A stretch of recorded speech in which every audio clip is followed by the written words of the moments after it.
نحمده ونصلي على رسوله الكريم أما بعد فأعوذ بالله من الشيطان الرجيم بسم الله الرحمن الرحيم واعتصموا بحبل الله جميعا ولا تفرقوا صدق اللہ العظیم۔ اللہ رب العزت فرماتے ہیں واعتصموا بحبل اللہ جمیعا، سب مل کر اللہ کی رسی کو مضبوطی سے تھام لو، ولا تفرقوا، آپس میں پھوٹ نہ ڈالو، علیحدہ علیحدہ نہ ہو، سب مل کر اکٹھے ہو کر اللہ کی رسی، اللہ کے دین، اللہ کی کتاب کو مضبوطی سے تھام لو۔ جمیعاً، یہ واعتصموا کی جو ضمیر فاعلی ہے اس سے یہ حال ہے، اور اس کو حبل سے بھی حال بنایا جا سکتا ہے۔ دونوں صورتوں میں خلاصہ یہ ہوگا کہ نہ اللہ تعالیٰ کی کتاب میں تفریق کرو کہ آدھی کو مانو آدھی کو نہ مانو، اور نہ خود اپنے اندر سب مل کر اجتماعی طور پر اللہ کی رسی کو مضبوطی سے تھام لو۔ ولا تفرقوا، اگر ضمیر فاعل سے حال بنائیں گے جمیعاً کو تو یہ تاکید ہوگا، اگر حبل سے حال بنائیں گے تو یہ تاسیس ہوگا۔ آپس میں فرقہ واریت میں نہ بٹو، اپنی رائے مختلف نہ کرو، اجتماعی رائے کو سب لے لو۔ احادیث میں آتا ہے، ابو ہریرہ رضی اللہ تعالیٰ عنہ فرماتے ہیں اللہ تعالیٰ کو 3 چیزیں بہت پسند ہیں اور 3 چیزیں ناپسند ہیں۔ جو 3 چیزیں پسند ہیں ان میں سے ایک چیز یہ ہے کہ اللہ کی رسی کو مضبوطی سے تھام لو، سب مل کر اکٹھے ہو کر اللہ کی رسی کو تھام لو، آپس میں فرقہ وارانہ جو اختلافات ہیں ان کو ختم کر دو، اختلاف رائے پیدا نہ کرو، آپس میں پھوٹ پیدا نہ کرو۔ اور پہلی بات جو ہے وہ یہ تھی کہ اللہ کے علاوہ کسی کی عبادت نہ کرو، اللہ کا کسی کو شریک نہ ٹھہراؤ۔ تیسری بات یہ تھی کہ اپنے حکمران کے خیر خواہ بن جاؤ، ایسے نہ ہو کہ اس کے ہاتھ میں بیعت تو کر لی مگر اس کی خیر خواہی نہ چاہو، فساد چاہو، ایسے نہ کرو، بلکہ جو تمہارا حکمران ہے اس کے خیر خواہ بن کے رہو۔ اور 3 چیزیں جو اللہ کو ناپسند ہیں ان میں سے ایک قیل اور قال ہے، خام خواہ کی گفتگو۔ نمبر 2، مال کو ضائع کرنا۔ نمبر 3، کثرت سوال۔ ان اللہ کرہ لکم قیل وقال وکثرت السؤال واضاعۃ المال او کما قال علیہ الصلاۃ والسلام۔ تو اللہ رب العزت کو یہ بہت پسند ہے کہ مسلمان آپس میں پھوٹ نہ پیدا ہونے دیں، اکٹھے ہو کر اللہ کی کتاب کو، اللہ کے دین کو مضبوطی سے تھام لیں، اسی میں مسلمانوں کی کامیابی ہے۔ دین کے اندر اللہ رب العزت نے ایسی روشنی پیدا کی ہے، ایسی حقانیت رکھی ہے کہ اس کے اندر جو بھی آدمی علیحدہ سے رائے قائم کرتا ہے اس کے اپنے نفسانی اغراض ہوتے ہیں، وگرنہ دین خود اپنی طرف بلاتا ہے، اس میں خود اجتماعیت ہے، اور حق کی وہ طاقت ہے، وہ روشنی ہے کہ اس کے اندر اختلاف رائے، یعنی ایسا اختلاف جس کی وجہ سے فتنے اور فساد ہوں، وہ اس میں نہیں ہوتا۔ اللہ رب العزت نے دین کے اندر ایسا وصف رکھا ہے، جب بھی اختلافات ہوں گے وہ اندرونی انسان کے اندر جو کجی ہے اس کی وجہ سے ہوتے ہیں۔ چنانچہ حضرت عبداللہ بن عمرو رضی اللہ تعالیٰ عنہ کی روایت ہے، امام ترمذی رحمہ اللہ تعالیٰ نے اس کو نقل کیا ہے۔ وہ فرماتے ہیں کہ رسول اللہ صلی اللہ علیہ وسلم نے فرمایا، میری امت پر بھی وہ زمانہ آئے گا جو بنی اسرائیل پہ آیا، وہ حالات جنہوں نے بنی اسرائیل کو تباہ و برباد کر دیا وہ میری امت پر بھی آئیں گے۔ میری امت جیسے پاؤں کے برابر ہوتا ہے اسی طرح ان کی برابری کرے گی، اور فرمایا اگر ان میں کوئی آدمی اعلانیہ طور پر اپنی ماں کے پاس آیا تو میری امت میں بھی کوئی آدمی ایسا ہوگا جو ضرور اپنی ماں کے پاس جائے گا، یعنی زنا کرے گا۔ اور فرمایا بنی اسرائیل کے اندر 72 فرقے ہوئے، میری امت میں 73 فرقے ہوں گے، یعنی یہ ان سے اختلافات میں آگے بڑھ جائے گی، خواہشات کے اندر آگے بڑھ جائے گی۔ ایک روایت ہے احمد اور ابو داؤد کے اندر، امام احمد نے بھی نقل کیا ہے، امام ابو داؤد نے بھی اس کو نقل کیا ہے، حضرت امیر معاویہ رضی اللہ تعالیٰ عنہ سے۔ اس سے معلوم ہوتا ہے کہ نبی اکرم صلی اللہ علیہ وسلم نے فرمایا، میری امت میں ایسی قوم نکلے گی جن کے اندر خواہشات نفسانیہ اس طرح داخل ہو چکیں گی جس طرح جس کو پاگل کتا کاٹ لے اس کے اندر زہریلے مادے سرایت کر جاتے ہیں، جس کو داء القلب بھی کہتے ہیں۔ کوئی رگ بھی باقی نہیں بچتی، نہ کوئی مفصل، کوئی جوڑ باقی بچتا ہے، مگر وہ اس میں سرایت کر جاتا ہے زہر۔ تو اور اس میں یہ ہے کہ میری امت کے 73 فرقے بنیں گے، اس کی وجہ آپ صلی اللہ علیہ وسلم نے خود ہی بیان فرما دی۔ تو یعنی یہ جو اختلافات ہوں گے یہ نفسانی خواہشات کی وجہ سے ہوں گے، حب جاہ، حب مال، دنیا کی دوسری فاسد جو اغراض ہیں ان کی وجہ سے یہ اختلافات پیدا ہوں گے۔ اور پھر فرمایا دونوں احادیث میں فرمایا کہ جنت میں جو ہے اس میں بھی فرمایا جنت میں ایک فرقہ جائے گا، اس میں بھی فرمایا جنت میں ایک فرقہ جائے گا۔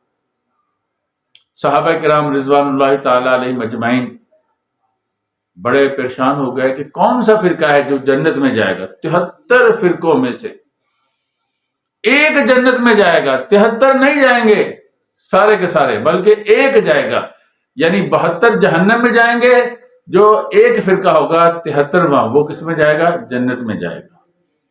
اندازہ کر لیجئے کتنا نازک مسئلہ ہے، یہ اختلافات کس قدر لوگوں کو گمراہ کر دیتے ہیں۔ یہ نفسانی خواہشات اور باطنی ردی قسم کے رذائل امراض انسان کو کہاں سے کہاں لے جاتے ہیں۔ صحابہ کرام نے پوچھا اللہ کے رسول صلی اللہ علیہ وسلم وہ کون سا فرقہ ہے جو جنت میں جائے گا؟ آپ صلی اللہ علیہ وسلم نے فرمایا ما انا علیہ و اصحابی، جنت میں وہ فرقہ جائے گا جو میرے اور میرے صحابہ کے طریقے پر چلے گا۔ ایک جگہ فرمایا میں تم میں 2 چیزیں چھوڑ کے جا رہا ہوں، کتاب اللہ، اللہ کی کتاب، اور اپنی سنت کو چھوڑ کے جا رہا ہوں۔ کہیں اس کو اہل بیت سے تعبیر کیا، کہیں صحابہ کرام سے تعبیر کیا۔ تو اللہ کے نبی صلی اللہ علیہ وسلم نے 2 چیزیں چھوڑ کے جا رہا ہوں، اگر اس کو مضبوطی سے پکڑ لو گے اور جب تک مضبوطی سے پکڑے رکھو گے کبھی گمراہ نہیں ہوں گے۔ ایک کتاب اللہ ہے، دوسری سنت رسول۔ جب بھی کوئی فرقہ گمراہ ہوتا ہے وہ ان دونوں میں سے ایک چیز کو چھوڑ دیتا ہے، کتاب اللہ کو سمجھنا ہے، سنت رسول صلی اللہ علیہ وسلم کے طریقے کے مطابق سمجھنا ہے۔ جب تک ان دونوں کو مضبوطی سے تھامے رکھو گے گمراہ نہیں ہوں گے۔ تو جس طریقے پر اللہ کے نبی صلی اللہ علیہ وسلم ہیں، اور اللہ کے نبی صلی اللہ علیہ وسلم نے وہ طریقہ اپنے شاگردوں کو، صحابہ کرام رضوان اللہ تعالی علیہم اجمعین کو سکھا دیا، اس طریقے پر چلو گے، ما انا علیہ و اصحابی فرمایا، جس طریقے پر میں میرے صحابہ چل رہے ہو جنت میں چلے جاؤ گے، اور وہی سیدھا راستہ ہے۔ ایک روایت میں ہے، وہ بھی ترمذی کی روایت ہے، حضرت عبداللہ بن عمر، یہ تھے حضرت عبداللہ بن عمر، اور یہ جو ابھی روایت سنا رہا ہوں یہ ہے حضرت عبداللہ بن عمر رضی اللہ تعالیٰ عنہ کی روایت۔ انہوں نے فرمایا، نبی اکرم صلی اللہ علیہ وسلم نے فرمایا، اللہ رب العزت میری امت کو گمراہی پہ جمع نہیں کرے گا، اللہ رب العزت میری امت کو گمراہی پہ جمع نہیں کرے گا۔ اللہ کا ہاتھ جماعت پر ہے، یعنی جماعت کے ساتھ اللہ کی مدد ہوگی، جو اکٹھے چلیں گے اللہ رب العزت کی مدد ہوگی، اللہ ان کو حق کی صحیح رہنمائی دے دے گا، حق تک پہنچنے کی توفیق دے دے گا۔ جو علیحدہ علیحدہ چلیں گے، فرمایا من شذ شذ فی النار، جو علیحدہ ہوں گے وہ جہنم میں بھی علیحدہ مسلمانوں کی جماعت سے ہٹ کر علیحدہ جہنم میں چلے جائیں گے، اس لیے کہ وہ حق راستے پر نہیں ہے، جب حق راستے پر نہیں تو جہنم میں جائیں گے۔ تو جہاں مسلمانوں کا اجتماع ہے، اس لیے کہ اللہ رب العزت مسلمانوں کو گمراہی پہ جمع نہیں ہونے دے گا، اللہ رب العزت ان کو حق کی توفیق دیے رکھے گا۔ تو اس لیے جہاں پر مسلمانوں کا، علماء کا اجتماع ہے، مسلمان علماء جہاں پر اکٹھے ہیں، تو اللہ رب العزت نے اسی میں حق کو رکھا ہے۔ اس لیے جو بڑی جماعت ہے، سواد اعظم جسے کہا جاتا ہے، یعنی جو علماء کی جماعت ہے، محققین کی جماعت ہے، محدثین کی جماعت ہے، مفسرین کی جماعت ہے، اس کے ساتھ رہو، جو اس سے ہٹے گا تو وہ جہنم میں بھی علیحدہ چلا جائے گا۔ اور ایک روایت میں ہے، حضرت معاذ بن جبل رضی اللہ تعالیٰ عنہ فرماتے ہیں، نبی اکرم صلی اللہ علیہ وسلم نے فرمایا، جو بکریاں علیحدہ ہوتی ہیں، اپنے ریبڑ سے علیحدہ ہو جاتی ہیں، اپنے گلے سے علیحدہ ہو جاتی ہے، بیڑیا ان کا شکار کر لیتا ہے۔ انسانوں کا بیڑیا وہ شیطان ہے، جو جماعت سے ہٹ کر علیحدہ گھاٹیوں میں یعنی علیحدہ علیحدہ ہو کے چلیں گے تو شیطان بھی ان کا شکار کر لیتا ہے، یعنی انہیں گمراہ کر دیتا ہے۔ ایک جگہ اللہ کے نبی صلی اللہ علیہ وسلم نے فرمایا، ابو ذر غفاری رضی اللہ تعالیٰ عنہ کی روایت ہے، امام احمد نے اس کو نقل کیا ہے، ابو داؤد نے بھی نقل کیا، جس نے ایک بلشت بھی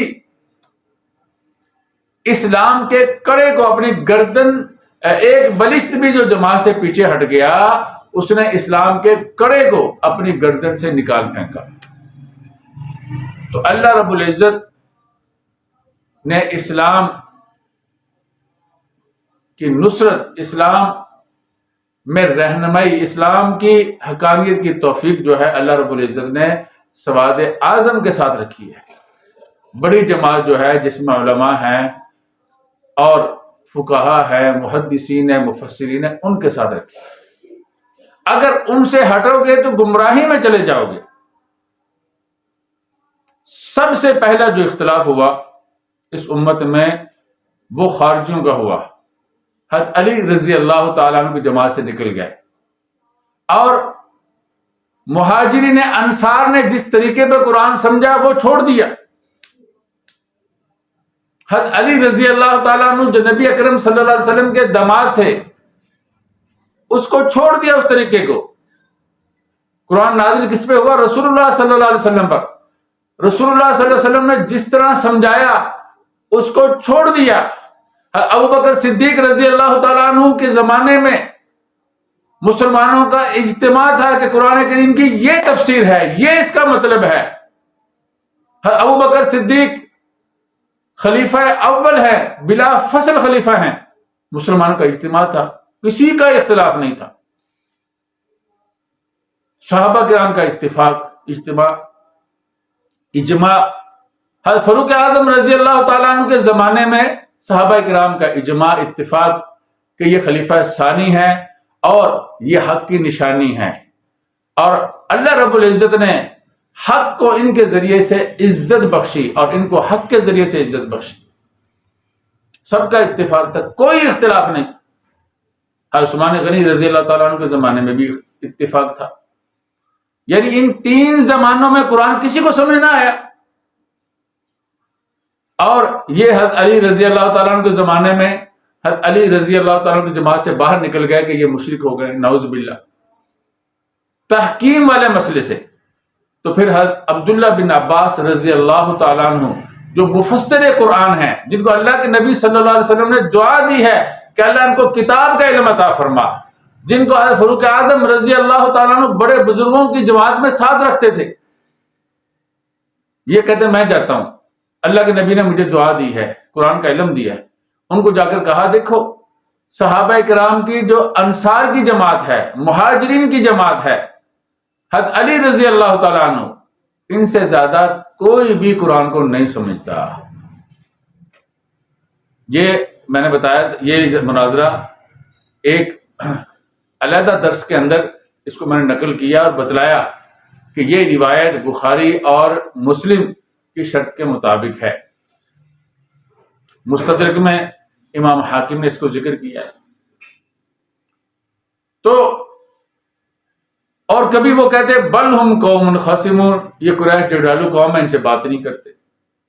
تو حضرت عبداللہ بن عباس رضی اللہ تعالیٰ عنہ کو سمجھایا کہ قرآن کریم کی آیات جن کا تم مطلب لیتے ہو، ان الحکم الا للہ پڑھتے ہو، تم اس کا کوئی اور مطلب لیتے ہو، اور اسی طرح دوسرے جو تمہارے اعتراضات ہیں، یہ سب سے پہلے اختلاف ہوا تھا. کب ہوا تھا؟ حضرت علی رضی اللہ تعالیٰ عنہ کے زمانے میں جو خلیفہ رابع ہیں، چوتھے خلیفہ ہیں. پہلے 3 زمانوں میں اتفاق رہا. آج بھی ایسے مردود لوگ ہیں جو قرآن پڑھ کے جو صحابہ کرام کو کہتے سمجھ نہیں آیا، اللہ کے نبی کو سمجھ نہیں آیا، ابوبکر کے رضی اللہ تعالیٰ عنہ کے زمانے میں صحابہ کو سمجھ نہیں آیا، حضرت فاروق اعظم رضی اللہ تعالیٰ عنہ کے زمانے میں صحابہ کو سمجھ نہیں آیا. صحابہ کا اتفاق ہے، اجماع ہے، اس کو چھوڑ کر اپنی مرضی سے قرآن کی تفسیر کرتے ہیں اور قرآن کو حدیث سے ٹکرا کے صحابہ کو نعوذ باللہ کافر کہتے ہیں. اللہ کی لعنت ہے ایسے لوگوں پر، ایسے ملعونوں پر جو اسلام کا حلیہ بگاڑ رہے ہیں. کیا صحابہ کو قرآن سمجھ نہیں آیا؟ ان کا اجماع جو ہے، نبی اکرم صلی اللہ علیہ وسلم نے فرمایا اس کو لازم پکڑو. اللہ فرماتا ہے وَاعْتَصِمُوا بِحَبْلِ اللَّهِ جَمِيعًا، اللہ کی رسی کو مضبوطی سے تھام لو. انہوں نے جو اللہ کی رسی کو، کتاب کو، دین کو مضبوطی سے تھاما، اس کا کوئی اعتبار نہیں تمہارے ہاں. ان کا اس میں تو اللہ فرماتا ہے اجماع حجت ہے، اسی لیے فرما رہا ہے مضبوطی سے تھام لو. اللہ کے نبی صلی اللہ علیہ وسلم کے صحابہ فرما رہے ہیں، اللہ کے نبی صلی اللہ علیہ وسلم فرمایا میری امت گمراہی پہ جمع نہیں ہوگی. تو وہ جو زمانہ تھا اللہ کے نبی صلی اللہ علیہ وسلم کا زمانہ، حضرت ابوبکر صدیق کا زمانہ، حضرت فاروق اعظم کا زمانہ، حضرت عثمان غنی رضی اللہ تعالیٰ عنہ کا زمانہ، اس میں قرآن کی تفسیروں پہ سب کا اجماع ہے.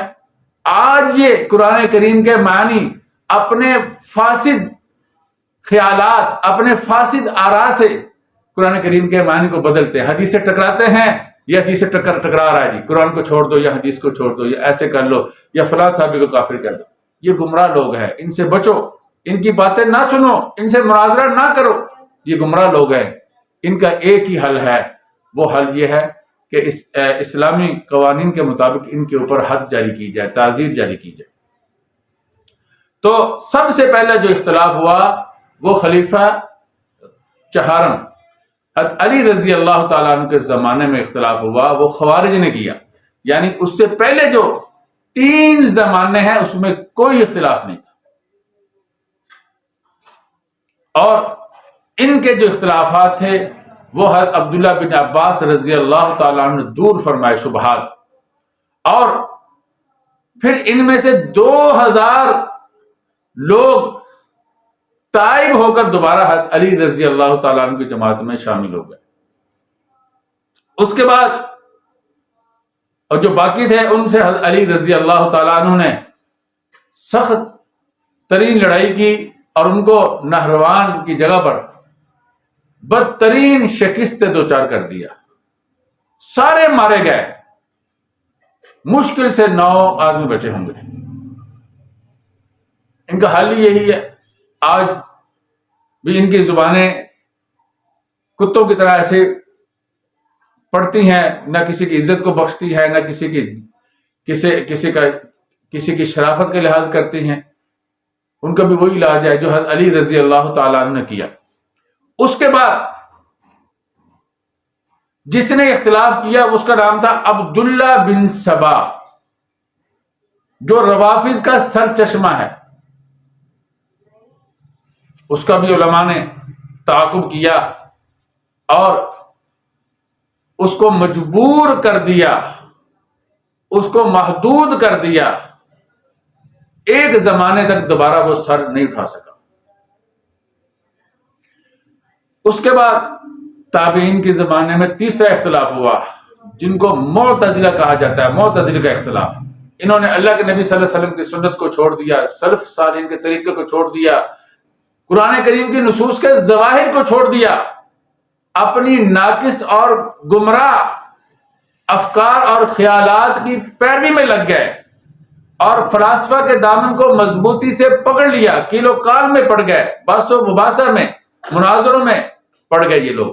تو یہ لوگ بھی گمراہ ہیں، جس طرح وہ خوارج گمراہ تھے، عبداللہ بن سبا اور اس کی جماعت گمراہ تھی، اسی طرح یہ لوگ بھی جو معتزلہ ہیں وہ بھی گمراہ ہیں۔ تو یہ اختلاف شروع وہاں سے ہوئے، اس سے پہلے یہ اختلافات نہیں تھے۔ تو خلاصہ یہ ہوا کہ جن مسائل پر، عقائد پر امت کا اجماع ہے اس کے خلاف نہیں چلنا چاہیے۔ امت کا اجماع ہے حضرت ابوبکر صدیق رضی اللہ تعالیٰ عنہ کی خلافت پر، حضرت فاروق اعظم رضی اللہ تعالیٰ عنہ کی خلافت پر، حضرت عثمان غنی رضی اللہ تعالیٰ عنہ کی خلافت پر، حضرت علی رضی اللہ تعالیٰ عنہ کی خلافت پر، اور ان زمانوں میں قرآن کریم کی جو تفاسیر سامنے آئیں، جو انہوں نے اللہ کے رسول صلی اللہ علیہ وسلم سے سیکھی، ان پہ امت کا اجماع ہے، اس سے باہر نہیں نکلنا چاہیے۔ جو بھی تفسیر کرے اس کو کہو قرون اولیٰ سے لاؤ، اس کی سند وہاں سے لاؤ، وگرنہ ہم تمہاری تفسیر کو نہیں مانتے۔ اسی طرح نماز کا معنی کیا ہے؟ ایک فرقہ کہتا ہے جی اللہ فرماتے ہیں اقیم الصلاۃ لذکری، نماز کو قائم کرو میرے ذکر کے لیے۔ وہ کہتے ہیں ہم ہر وقت ذکر میں رہتے ہیں۔ نہیں، نماز کی جو تعبیر، نماز کی جو وضاحت رسول اللہ صلی اللہ علیہ وسلم کے زمانے میں ہوئی، صحابہ کرام نے اس کی حفاظت کی، اس کے اوپر کیا ہے؟ اجماع ہو چکا ہے، یہ دین کی ضروریات میں سے ہے۔ تو جو مسائل دین کی ضروریات میں سے ہے، امت کا ان پہ اجماع ہو چکا ہے۔ ان سے جو ہٹے گا، من شذ شذ فی النار، صحابہ کرام تمام کے تمام عادل ہیں، امت کا اس پہ اجماع ہو چکا ہے۔ تمام کے تمام صحابہ عادل ہیں، کوئی بھی صحابی ایسا نہیں ہے جو عادل نہ ہو، امت کا اس پہ اجماع ہو چکا ہے۔